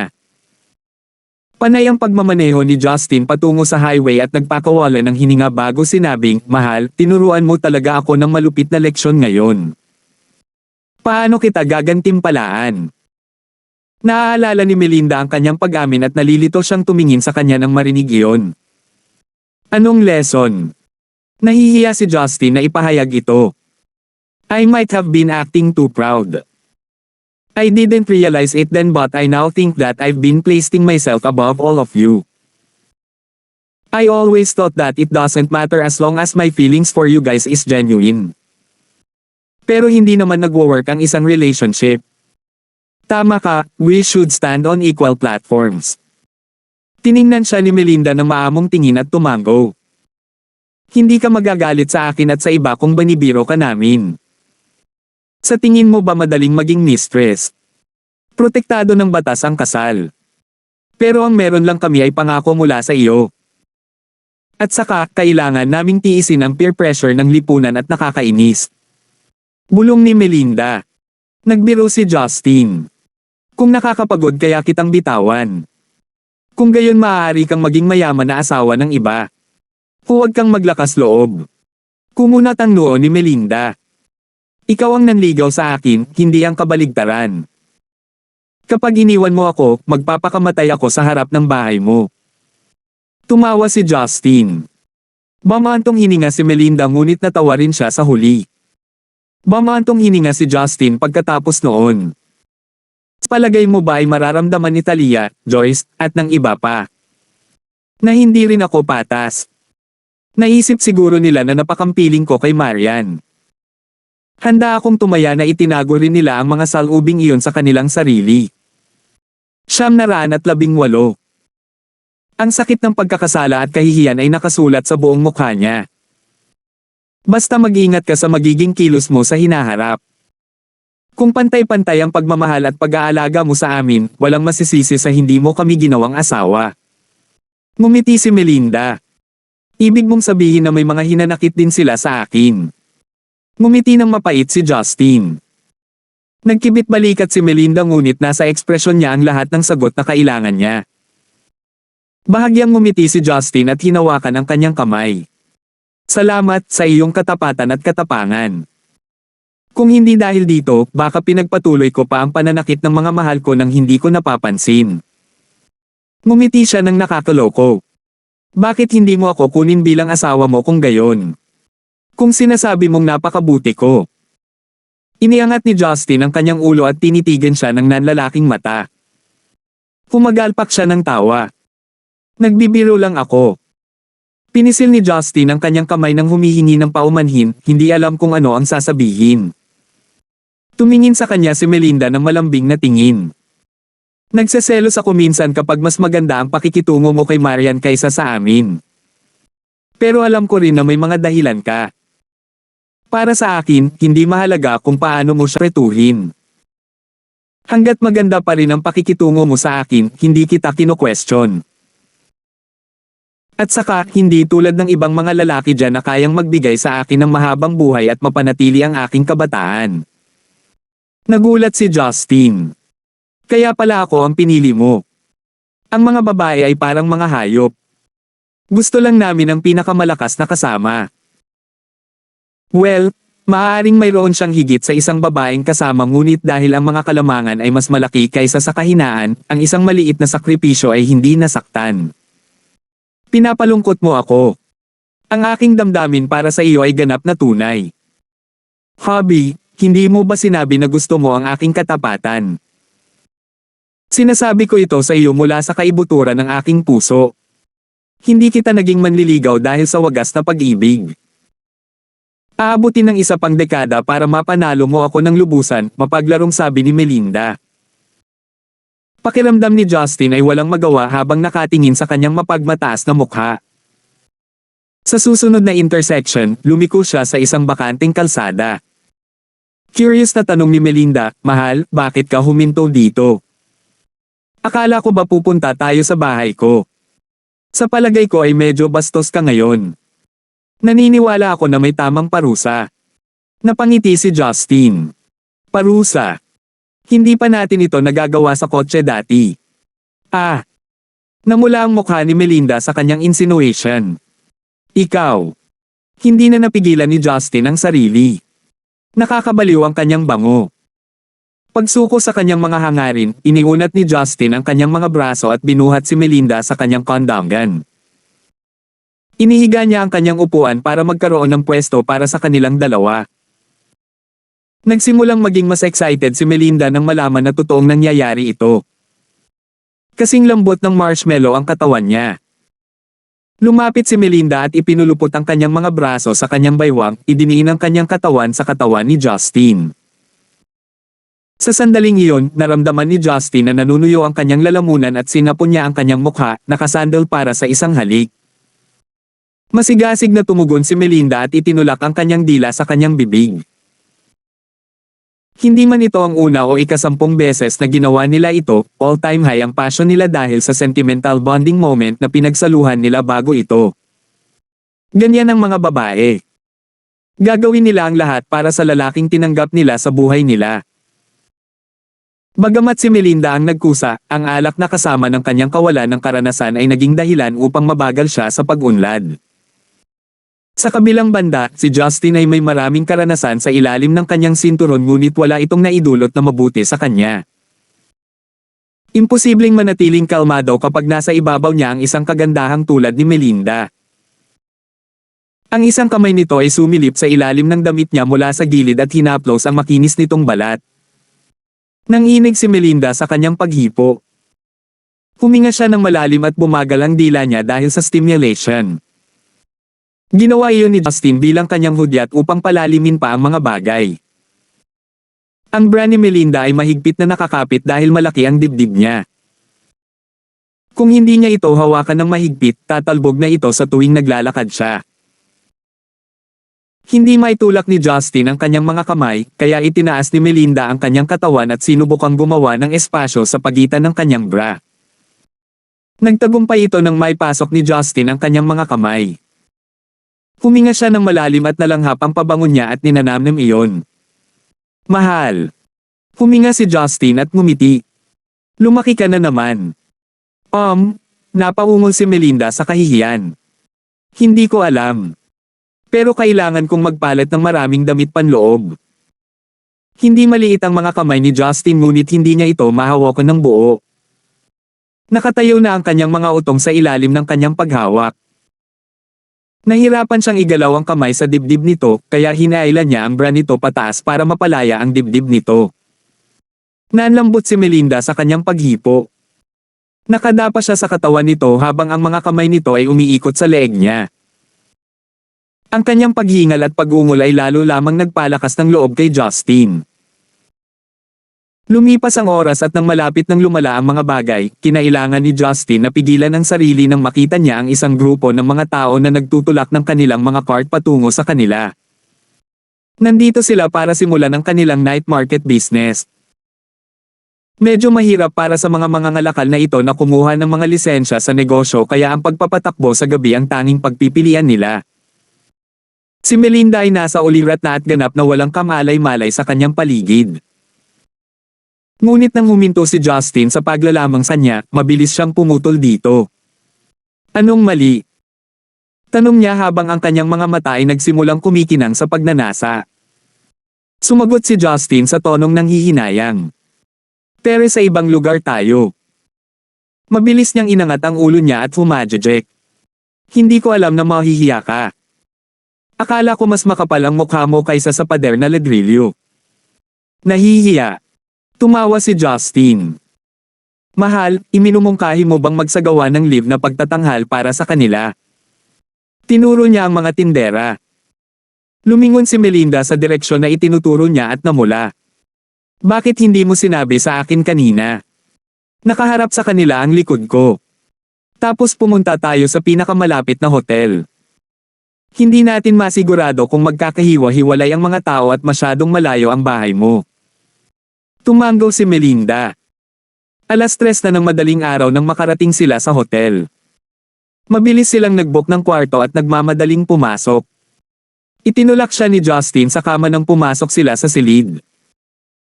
Ang kanyang adrenaline-inducing figure ay pumping passion into his veins na parang wala nang bukas. Hinawakan niya ang kanyang puweten at hinaila pataas ang kanyang damit habang nakapatong sa kanya. Nakasuot siya ng lace pantyhose at pop unit na sana ito ni Justin nang pigilan siya ni Melinda. Huwag mong punatin. Si Melinda ay tumakas mula sa kanyang pagkakahawak at ngumuso habang nakaharap sa kanya. Bakit ka ba nagmamadali? Hindi ba pwedeng maligo muna tayo? Hindi naman siguro kita tatanggihan kung maghihintay tayo.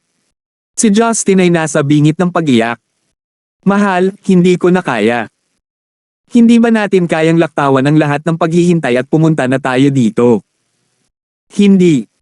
Sagot ni Melinda na may kawalang kasiyahan. Lagi kang nagmamadali. Hindi ako isang uri ng patutot na hinahayaan kang gawin ang gusto mo. Minsan pinaparamdam mo sa akin na parang isang bagay ang paglabas mo ng iyong mga pagnanasa. Maaaring ma-excite ka ngunit naisip mo na ba ang mga kahihinatnan nito? Baka mahawan tayo ng hindi kilalang virus. Umupo si Justin doon sa kahihiyan. Pagkatapos ng lahat ng nangyari, pinag-aaralan pa rin siya nito tungkol sa mga babae. Mahal, seryoso ba talaga to? Tumanggaw si Melinda na may seryosong tingin. Siyempre. Sa tingin mo ba ay masaya para sa isang babae ang pretuhin na parang sex doll? Oo naman, baka nasasabik siya habang ginagawa ito ngunit ang kahihiyan na darating pagkatapos nito ay hindi nasusukat. 19. Nagsimulang kumalma si Justin. Mukhang nagdulot siya ng higit na pagdurusa kaysa sa una niyang inaakala. Bakit wala kang sinabi? Ang mga salita ni Justin ay puno ng panghihinayang. Hindi ako nagkaroon ng pagkakataon. Ngunit, hindi pa huli ang lahat para itama iyon. Ngumiti si Melinda at dahan-daang naghubad. Hobby, ginagawa ko ito para sa iyo. Buong araw akong nasa labas at kailangan ko ng maligo. Pagkatapos nito, hahayaan kitang gawin ang lahat ng gusto mo. Ang pagbibigay sa akin ng maliit kahilingang ito ay hindi masakit, di ba?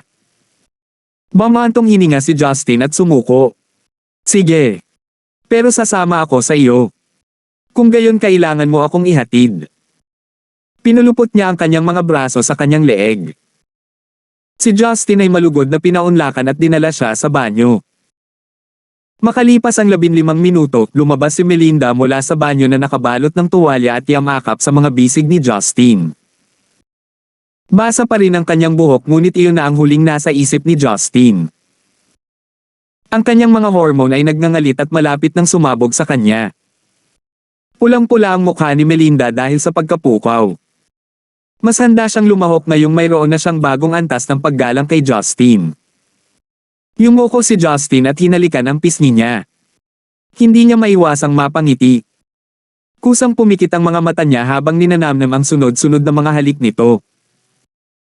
Ang mga labi ni Justin ay dahan-dahang bumababa sa kanyang mukha at papunta sa kanyang mga labi.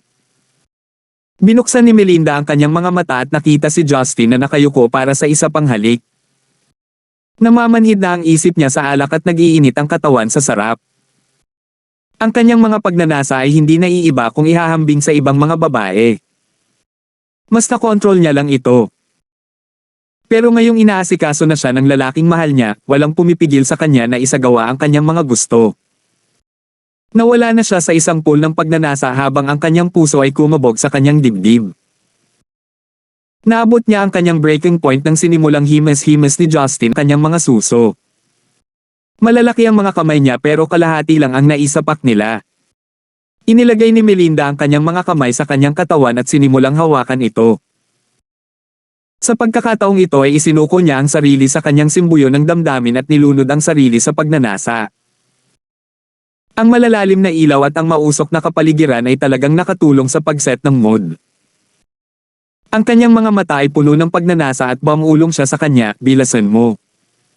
Gusto ko. Huminga ng malalim si Justin at sinubukang pigilan ang kanyang pananabik. Hindi naman niya masisisi sa sobrang pagmamadali niya, di ba? Nagsimula nga siya ng mahabang foreplay bago ito. At kaya iniladlad niya ang kanyang likuran at pinasok siya. Napaungol si Melinda bilang tugon na nagpasigla lamang sa kanyang pagpukaw. Hindi nagtagal, napuno ng mga tunog ng madamdaming pag-ibig ang silid. Pumikit si Melinda at humihingal, namumula ang mukha sa sarap. Nahihiya siyang aminin, ngunit napagtanto niya mismo na mas mahalaga ang pagpili ng lalaking makakapuno sa kanya kaysa sa inaakala niya. Ang kanyang puso ay nanginginig sa pananabik at kasiyahan. Hindi niya maiwasang kiligin ng tuluyan na siyang pinasok ni Justin. Nagpadala ito ng alon sa buong katawan niya, nilunod siya sa sarap. Kasabay nito, naramdaman ni Justin na parang nasa langit siya. Para bang ang pinaka-komportableng comforter ay nakapulupot sa kanya nang maramdaman niyang humigpit ang pader nito sa kanya.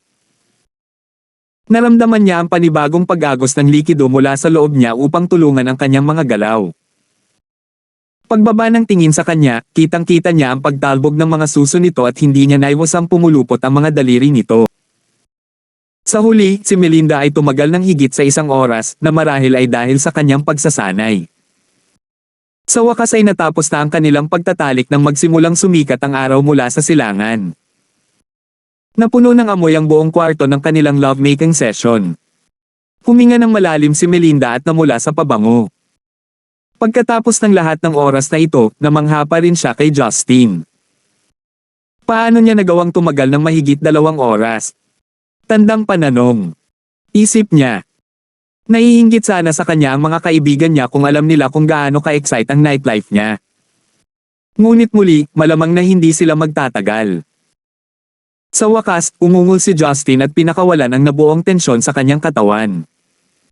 Nagsimulang kumulo ang mga bagay nang magkayakap sila sa kama. Ang kanilang mga hininga ay hirap at mabigat bilang kinahinatnan ng tindi ng kanilang mga aksyon. Pumikit si Melinda at huminga ng malalim. Namumula ang kanyang mukha, bumabawi pa rin sa kanyang orgasm. Mahal, hindi naman kita binaygo diba? Bulong ni Justin sa kanyang tainga. Nanginig si Melinda at pinandilatan siya. Muntik mo na akong patayin. Ibinabawas ko ang mga marka para sa sobrang pagsalakay. Mapait na ngumiti si Justin at hinawakan ang kanyang ilong. Lamang ba ako mamaya? Mamaya. Malapit na ang umaga. Si Melinda ay nagsimulang matakot sa kanyang mungkahi. Pinaikit ni Justin ang kanyang mga mata at tumawa. Nagbibiro lang ako. Any more of this and I would have to use my cultivations to repair your bukol bahagi ng katawan. Napapout si Melinda at kinagat ang isa niyang utong. Hoy! Sinong may gawa niyan? Malakas na bulalas ni Justin. Pumadjejek si Melinda. Lagi mo akong kinakagat. Bakit hindi ko magawa? Napakunot ng noo si Justin. Sige. Irerespeto ko ang nararamdaman mo sa susunod. Be a good girl and sleep. You need your rest. Hinaplos ni Melinda ang kanyang pisngi. Hobby, may maipapangako ka ba sa akin? Kahit ano. Agad namang sumang-ayon si Justin. Talaga. Si Melinda ay pumutok sa kanyang mga pisngi. Hindi mo rin alam kung ano ang sasabihin ko. Hindi tulad ng hihilingin mo ang imposible. Ibinaon ni Melinda ang sarili sa dibdib ni Justin, sarap sa kanyang init. Kailangan mong aipangako sa akin na hindi ka titigil sa pagkagusto sa akin hanggat hindi ako tumigil sa pagkagusto sa'yo. Nagulat si Justin sa kanyang kahilingan. Saan galing ito? Natatakot ako na baka isang araw, sumuko ka sa akin dahil sa mga bagay na nasabi ko at maaaring sabihin sa iyo. Promise me. Sige. I promise to not stop like you before you do. In fact, I promise to never stop like you ever. Tumawa si Justin. Talaga. Parang hindi kumbinsido si Melinda. Bakit ang hirap kumbansihin ng mga babae? Ngumiti ng mapait si Justin. Sinimulan niyang haplasan ang buhok nito sa pagsisikap na pakalmayan siya. Natahimik sandali si Melinda at pagkatapos ay nagsabi dahil ito sa mga lalaki. Ang mga lalaki ay masyadong pabago-bago pag-iisip at talagang sinasaktan tayo kapag sinadya nila. Sa pangkalahatan, ito ay napakaganda para maging totoo. Tahimik na tumingin sa kanya si Justin. Nadurog ang puso niya sa sagot nito. Kaya ngumiti siya at sinabing, let me rephrase. Mamahalin pa rin kita bukas. I will continue the day after tomorrow, and into the next week, month, and year. Is that better? Mas mabuti iyon, seryosong sabi ni Melinda. Sige. Magugustuhan kita sa loob ng isang buwan. Pero kung ano ang mangyayari pagkatapos nito ay depende sa ugali mo. Okay. Sa wakas ay ngumiti si Melinda. Nahulog siya sa malalim na antok pagkatapos ng kanilang munting usapan. Ang bawat huling bit ng kanyang enerhiya ay naubos sa kanyang katawan. Hinalikan ni Justin ang kanyang noo at nakatulog habang sinasandok siya. Siya rin ay pagod sa pisikal at mental mula sa isang nakakapagod na araw. Bandang 12:00 ng hapon nang marinig niyang tumunog ang kanyang telepono sa bedside table kung saan niya ito iniwan. 9:20. Dahan-dahang binuksan ni Justin ang kanyang mga mata. Matagal na siyang hindi nakatulog ng maayos kahit na tulad ng karamihan sa mga magsasaka, hindi niya kailangan. Hinailan niya ang kanyang braso na nasa ilalim ng katawan ni Melinda upang kunin ang kanyang telepono at napagtantong si Hana ang tumawag sa kanya. Dapat ay isang bagay na kagyat o seryoso dahil mayroon pa rin kaunting awkward na tensyon sa pagitan nila mula sa kanilang huling pagkikita. Sinagot ni Justin ang tawag at nagtanong, Hana. Anong problema? Justin, kasama mo ba si President Lysander? Tanong niya na may bahagyang pag-aalalang tono. Naguguluhan si Justin. Marian. Wala siya sa tabi ko. Hindi ba dapat nasa trabaho siya? Nagsimulang mabalisa si Hana. Hindi siya pumasok sa trabaho kaninang umaga at hindi niya sinasagot ang mga tawag ko. Naisip ko na baka kasama mo siya. Agad na bumangon si Justin nang mapagtantong niyang may mali. Pero kung may mali talaga, bakit hindi siya naabisuhan ng Sea Eagles ng anuman? Kumunat ang noo niya at nag-isip muna bago sumagot. Huwag kang magpanik. Siguraduhin mong manatili ito sa pagitan natin. Kung may magtanong, sabihin mong kasama ko siya. Ako na ang bahala dito. Nag-aalala si Hana ngunit alam niya na wala siyang magagawa. Nagising si Melinda mula sa hindi gaanong tahimik na pag-uusap ni Justin. Hobby, anong meron? Ipinaliwanag sa kanya ni Justin ang sitwasyon at nag-alala rin siya. Maaaring ito ang kanyang mga kakumpetensya. I'm not too sure. I have already sent someone ahead to protect her. Anyhow, bumalik ka muna sa office. Let me figure out what's going on. Hindi nagatubili si Melinda. Sumenya siya kay Justin na umalis muna at siya na mismo ang magtratrabaho. Dinial ni Justin ang numero ni Moren habang siya ay lumabas ng silid pagkatapos magbihis. Kamahalan Pluto, ano ang mga utos mo sa akin ngayon? Panang boses ni Moren gaya ng dati. Tinanong siya ni Justin, nasaan si Marian? Hindi siya pumasok sa trabaho at mukhang hindi ko siya maabot. Natigilan si Moren sa narinig. Hindi ako na-inform. Nawawala ba siya? Iyan ang itatanong ko sa iyo. Ang tono ni Justin ay malupit. Wala siya sa usual jovial mood niya. Mabilis na nakipag-ugnayan si Moren sa mga miyembro na namamahala sa kaligtasan ni Marian. Makalipas ang ilang segundo, tumugon siya ng may nanginginig na boses, kamahalan Pluto. Nagkamali ako. Hindi sila sumagot ngunit mukhang gumagana ang kanilang mga kagamitan sa komunikasyon. Siguradong pinatay sila. Damn it. Nagmura si Justin.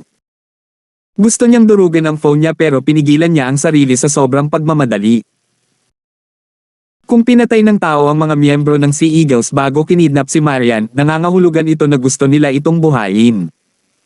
Malamang sila ay huminto sa oras. Kinumpirma nito ang katotohanan na ang sinumang gumawa nito ay hindi si Marian ang habol kundi ang kanyang sarili. Bumalik si Justin sa tawag. Hindi kita papanagutin sa pagkakataong ito dahil naniniwala ako na ang kalaban ay dapat na sapat na sanay upang ilabas sila ng walang babala. Alagaan ang kanilang mga katawan at kung sila ay may mga pamilya, bayaran sila ng 5 milyong euro. Ngunit mas mabuting matuto ka sa pagkakamaling ito. Ibigay ang mga sensor ng buhay sa lahat upang masubaybayan ang kanilang mga vitals. Pumayag si Moren, natatakot na harapin ang kanyang galit. Maingat niyang tinanong, ngunit, kamahalan Pluto, ano ang dapat nating gawin sa pagkawala ni Madam Persephone? Ngumiti si Justin. Nakalimutan mo na ba ang device na ibinigay ko sa kanya? Kung tama ang hula ko, hindi pa ito inaalis sa kanya. Nagulat si Moren. Paano ito posible? Hindi ba ibig sabihin noon ay matunte na natin siya ngayon? Tama iyan, sagot ni Justin.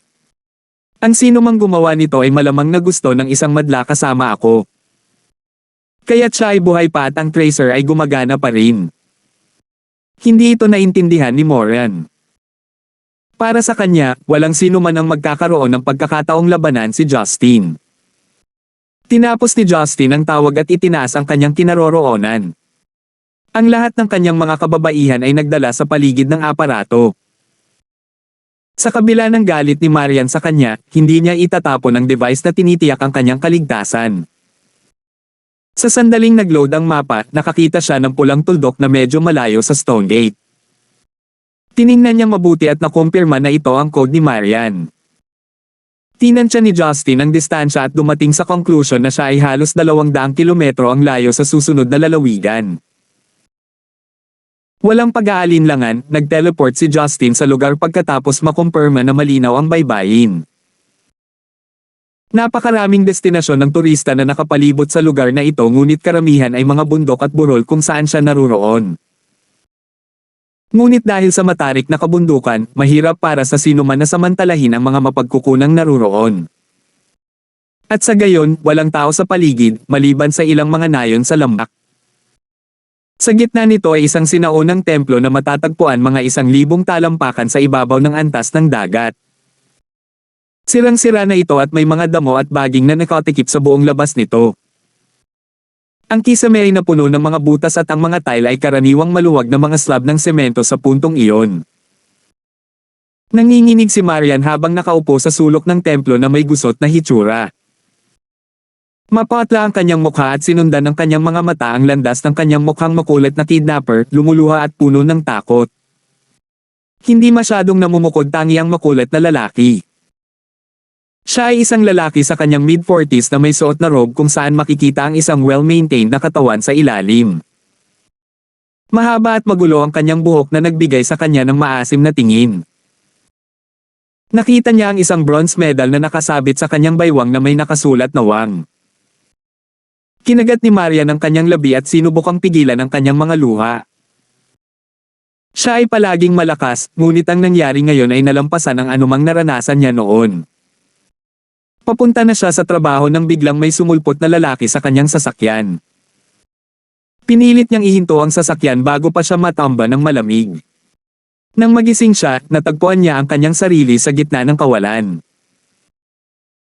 Sinubukan niyang tumakas ngunit nang makarating siya sa bangin, napagtanto niya na ang tanging daan palabas ay isang tulay na gumuho na ilang taon na ang nakakaraan.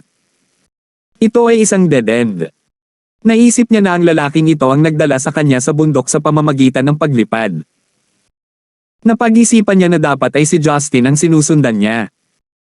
Bakit ang isang makapangyarihang nilalang na tulad niya ay aatake sa karaniwang babae na tulad niya? Nadama ni Marian ang labis na pagkakamali sa sitwasyong ito. Bakit kailangan niyang magdusa para sa lalaking paulit-ulit niyang sinaktan? Huminto ang lalaki sa kanyang paglalakad at ngumisi kay Marian. Young lady, mukhang walang pakialam sa iyo ang manliligaw mo. Ang tagal na, bakit wala pa siya? Ngumisi ang makulit na magsasaka, inilantad ang kanyang bulok ng ngipin, mukhang perverted. Hindi makasagot si Marian. Masakit lahat ng ginawa niya. Masakit ang paghinga, sumakit ang katawan niya dahil sa bato, at ang pinakamasaklap sa lahat, patuloy ang pananakit ng dibdib niya. Tama siya, ilang oras na. Bakit wala pa siya? Nalilibang ba siya sa ibang babae? Isip niya. Mas gugustuhin ni Marian na mamatay sa kamay ng kidnapper kapag naisip niya ito. Bakit ako maghihirap? Tandang pananong. Isip niya. Napangisi ang makulit na magsasaka. Now that I have a chance to take a good long look at you, I see that you are very pretty. Wala pa akong nakikitang kasing ganda mo sa loob ng maraming taon. Kung hindi kita kailangan na magsilbing tool ko ngayon, baka willing akong suwayan ang sumpa ko, hehe. Si Marian ay natakot. Mas gugustuhin pa niyang mamatay kaysa mabahira ng halimaw na iyon kahit na makalabas pa siya ng buhay. Nang maisip niyang nahuhulog na siya sa napakalalim na hukay, narinig niya ang isang pamilyar na boses na naging dahilan para tumangala siya sa tuwa. Siguradong napagod ka sa buhay. Biglang-bigla, nakita ni Marian ang isang silhouette na bumababa mula sa langit na sinusubukang itama ang kanyang kidnapper. Nagulat ang makulit na magsasaka nang makita siya ngunit handa na siyang mabuti. Big Dipper sa langit. Inihagis ng makulit na magsasaka ang kanyang mga kamay, dahilan upang ang kulay platinum na pulsere sa kanyang kamay ay lumiwanag sa isang nakakasilaw na liwanag. Isang gintong kalasag ang bumangon mula rito at bumuo ng bula sa paligid niya. Boom! Ang epekto ay naging sanhi ng pagbagsak ng mga dingding ng templo. Ang silhouette ay halatang Justin. Alam na niya na ang kidnapper ay nasa yugto ng Soul Foreman.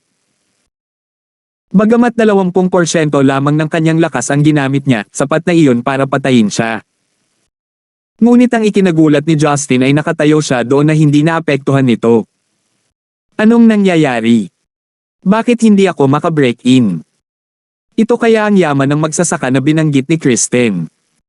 Walang oras si Justin para mag-isip ng mabuti nang makita niyang gumanti ang lalaki. Natawa ang lalaki at nagpatawag ng martilyo sa likod niya. Kunin mo ito. Umikot ang martilyo sa himpapawid at patungo mismo sa dibdib ni Justin. Natahimik si Justin. Ang martilyo na ito ay punong-puno ng enerhiya na ang isang tama mula rito ay maaaring mapatay talaga siya. Mabilis na iniwasan ni Justin ang martilyo at tinawag ang Heaven and Earth Restoration Energy para ihagis ang martilyo pabalik sa lalaki. Ang martilyo ay tumalbog laban sa lakas ni Justin at bumalik sa kidnapper.